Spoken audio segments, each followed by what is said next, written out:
Oliver twist अध्याय 15। यह दर्शाता है कि ओलिवर ट्विस्ट मीरा ओल्ड ज्यू और मिस नैन्सी को कितना पसंद था।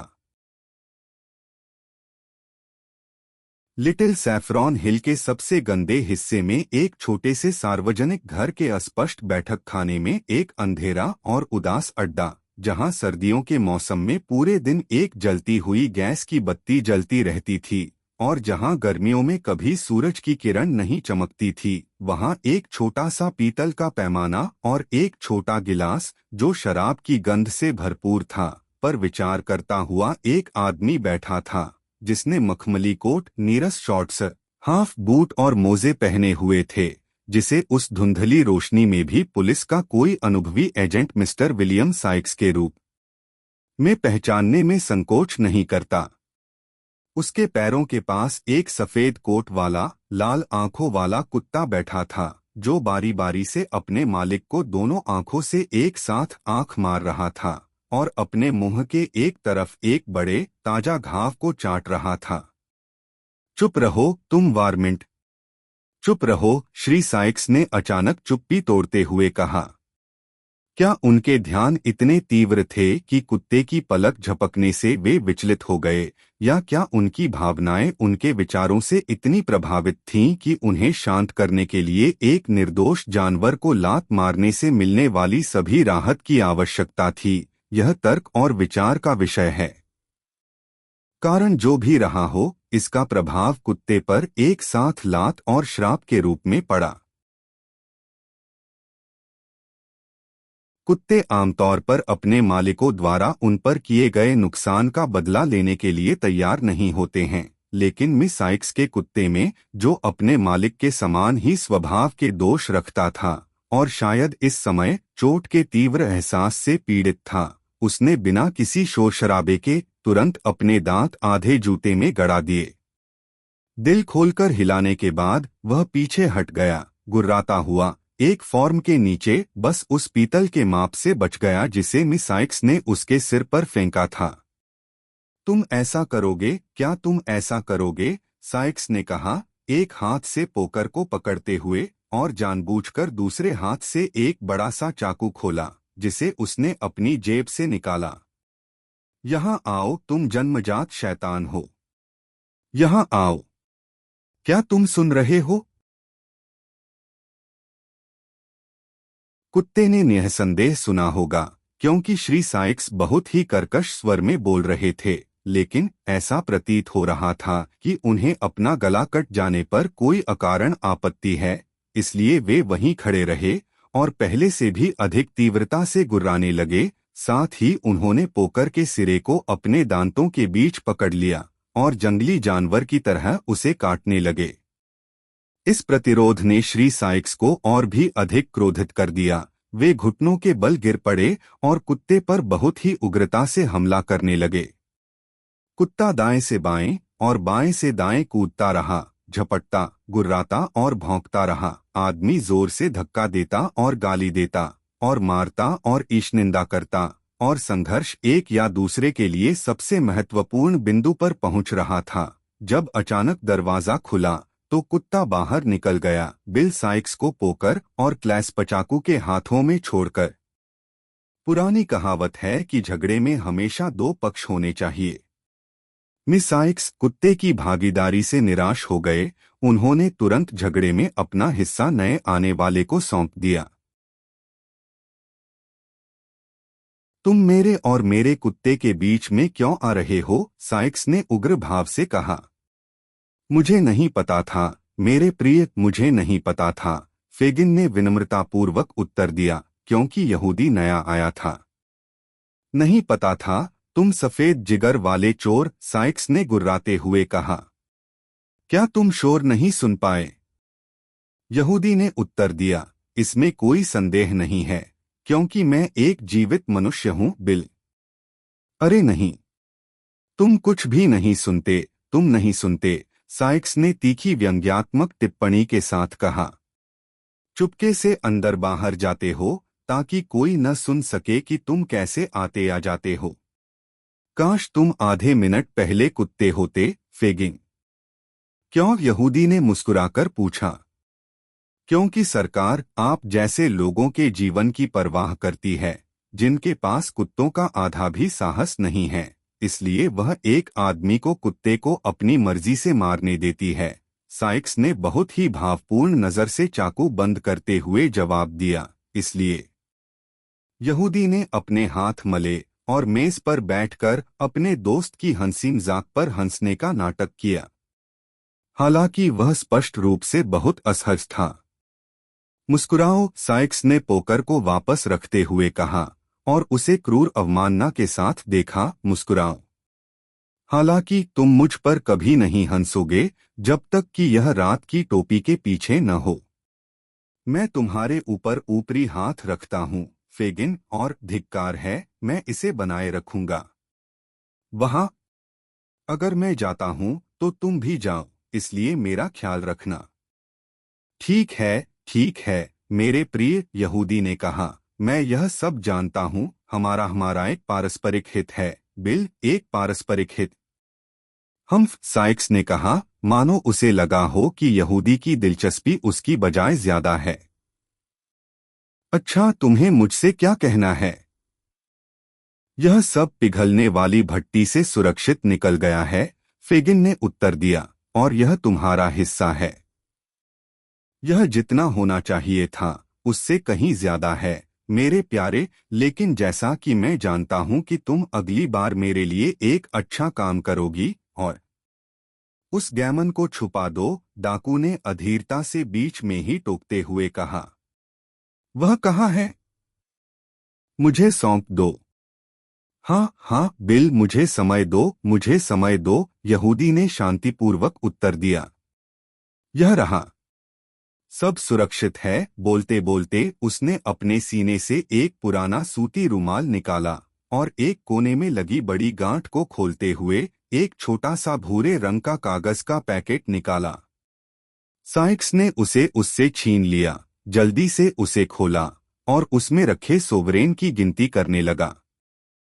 यही सब है ना? साइक्स ने पूछा। यहूदी ने उत्तर दिया, सब लोग। तुमने पार्सल खोलकर एक या दो निगल तो नहीं लिए? साइक्स ने संदेहास्पद ढंग से पूछा। प्रश्न सुनकर दुखी मत हो, तुमने ऐसा कई बार किया है। टिंकलर को झटका दो। ये शब्द साफ अंग्रेजी में घंटी बजाने का आदेश देते थे। इसका उत्तर एक अन्य यहूदी ने दिया, जो फैगिन से छोटा था, लेकिन दिखने में लगभग उतना ही घिनौना और घृणित था। बिल साइक्स ने केवल खाली माप की ओर इशारा किया।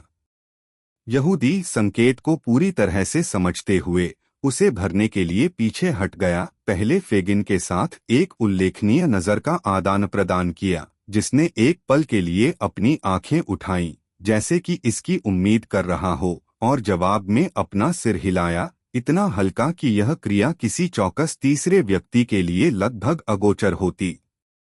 यह साइक्स के लिए समझ से परे था, जो उस समय बूटफीते को बांधने के लिए झुका हुआ था जिसे कुत्ते ने फाड़ दिया था।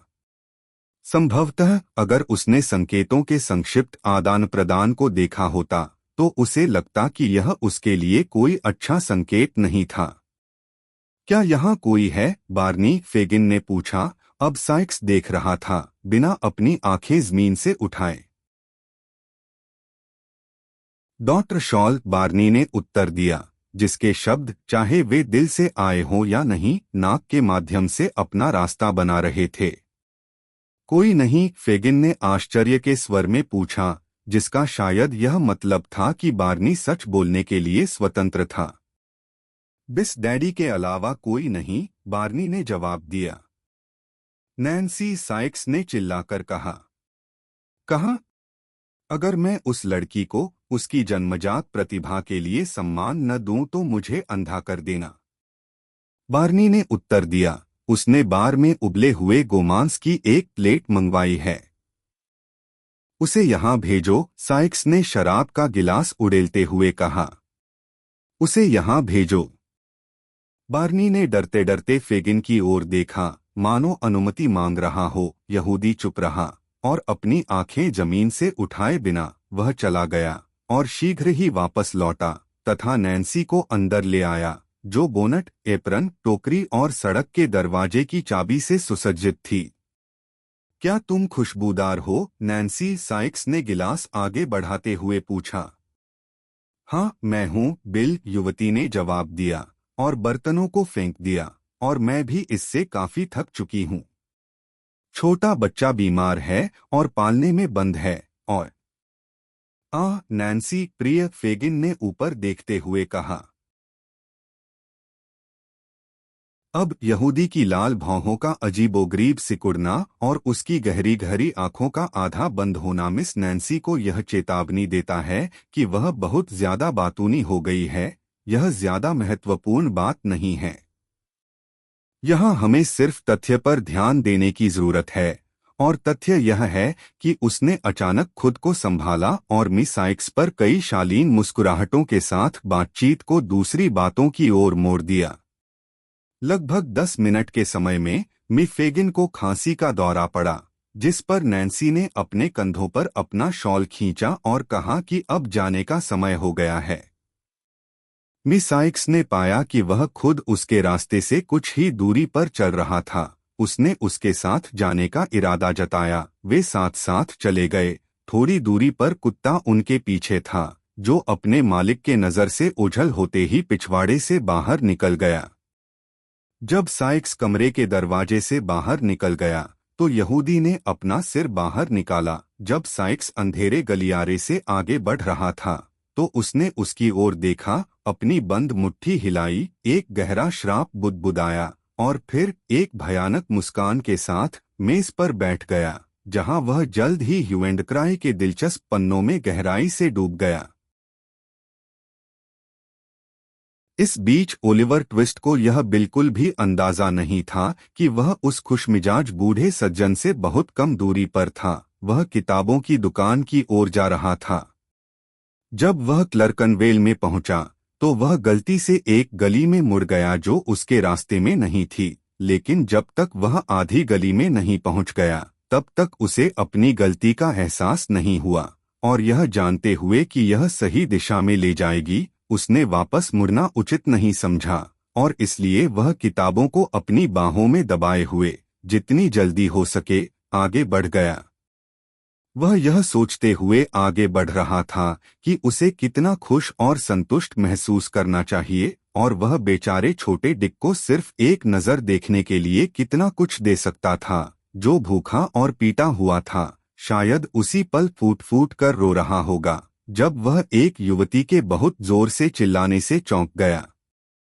ओह मेरे प्यारे भाई! और उसने मुश्किल से ऊपर देखा, यह देखने के लिए कि मामला क्या है, जब उसे रोक दिया गया और उसकी गर्दन के चारों ओर कसकर बाहें डाल दी गईं। मत करो, ओलिवर ने संघर्ष करते हुए कहा। मुझे छोड़ दो। कौन है? तुम मुझे क्यों रोक रहे हो? इसका एकमात्र उत्तर वह युवती थी जो उसे गले लगाए हुए थी और जिसके हाथ में एक छोटी टोकरी और सड़क के दरवाजे की चाबी थी, और वह जोर जोर से विलाप कर रही थी। ओह मेरे दयालु, युवती ने कहा, मैंने उसे ढूंढ लिया है। ओह ओलिवर, ओलिवर! ओह तुम शरारती लड़के, मुझे तुम्हारे कारण इतना कष्ट सहना पड़ रहा है। घर आओ प्रिय, आओ। ओह मैंने उसे ढूंढ लिया है। भगवान का शुक्र है, मैंने उसे ढूंढ लिया है। इन असंगत उद्गारों के साथ युवती फिर से रोने लगी और इतनी भयानक रूप से उन्मादग्रस्त हो गई कि उस समय वहां आई कुछ महिलाओं ने एक कसाई के लड़के से, जिसके बालों पर चर्बी लगी हुई थी, पूछा, जो भी देख रहा था, कि क्या उसे नहीं लगता कि उसे डॉक्टर के पास भाग जाना चाहिए था। जिस पर कसाई के लड़के ने, जो आलसी स्वभाव का नहीं बल्कि आलसी लग रहा था, उत्तर दिया कि उसे नहीं लगता। ओह नहीं नहीं, कोई बात नहीं, युवती ने ओलिवर का हाथ पकड़ते हुए कहा, मैं अब ठीक हूँ। सीधे घर आओ तुम क्रूर लड़के। आओ। ओह मैडम, युवती ने उत्तर दिया। वह लगभग 1 महीने पहले अपने माता पिता से, जो मेहनती और सम्मानित लोग हैं, भाग गया और जाकर चोरों और बुरे चरित्र वालों के समूह में शामिल हो गया और लगभग अपनी माँ का दिल तोड़ दिया। एक महिला ने कहा, युवा दुष्ट। दूसरे ने कहा, घर जाओ छोटे जानवर। मैं नहीं हूं, ओलिवर ने बहुत घबराते हुए जवाब दिया। मैं उसे नहीं जानता। मेरी कोई बहन नहीं है, नहीं पिता और माँ। मैं एक अनाथ हूँ, मैं पेंटनविले में रहता हूँ। बस उसकी बात सुनो, वह किस तरह से इसका सामना करता है, युवती चिल्लाई। क्यों, यह तो नैन्सी है, ओलिवर ने आश्चर्य से कहा, जिसने अब पहली बार उसका चेहरा देखा था और अदमे आश्चर्य में पीछे हट गया। देखो, वह मुझे जानता है, नैन्सी ने आसपास खड़े लोगों से अपील करते हुए कहा। वह खुद की मदद नहीं कर सकता। उसे घर वापस बुलाओ, यहाँ अच्छे लोग हैं, नहीं तो वह अपनी प्यारी माँ और पिता को मार देगा और मेरा दिल तोड़ देगा। यह क्या शैतानी है, एक आदमी ने कहा, जो एक बियर की दुकान से बाहर निकल रहा था। उसके पीछे एक सफेद कुत्ता था। युवा ओलिवर, अपनी बेचारी माँ के पास घर आओ, तुम युवा कुत्ते। सीधे घर आओ। मैं उनमें से नहीं हूँ। मैं उन्हें नहीं जानता। मदद करो, मदद करो, ओलिवर चिल्लाया, उस आदमी की शक्तिशाली पकड़ में संघर्ष करते हुए। मदद करो, आदमी ने दोहराया। हाँ, मैं तुम्हारी मदद करूंगा, तुम युवा बदमाश। ये कौन सी किताबें हैं? तुम इन्हें चुरा रहे हो, है न?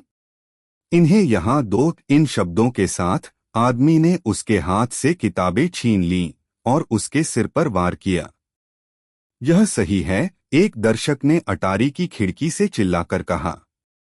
उसे होश में लाने का यही एकमात्र तरीका है। जरूर, नींद से भरे चेहरे वाले बढ़ी ने अटारी की खिड़की की ओर एक अनुमोदन भरी नजर डालते हुए कहा। इससे उसे लाभ होगा, दोनों महिलाओं ने कहा। और उसे भी यह मिलेगा, आदमी ने फिर से कहा। एक और झटका दिया और ओलिवर को कॉलर से पकड़ लिया। चलो तुम युवा बदमाश। यहाँ बुल्साई, उस पर ध्यान दो, लड़के। उस पर ध्यान दो। हाल ही में हुई बीमारी से कमजोर, मारपीट और हमले की अचानकता से स्तब्ध, कुत्ते की भयंकर गुर्राहट और आदमी की क्रूरता से भयभीत, आसपास खड़े लोगों के इस विश्वास से अभिभूत कि वह वास्तव में वही कठोर छोटा दुष्ट है जिसके बारे में बताया गया था। एक बेचारा बच्चा क्या कर सकता था?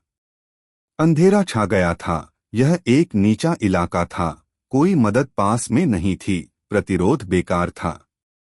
दूसरे ही पल उसे अंधेरे संकरे आंगनों की भूलभुलिया में घसीटा गया और इतनी तेज गति से उसके साथ चलने को मजबूर किया गया कि उसने जो कुछ चीखें निकालने की हिम्मत की, वे समझ में नहीं आईं।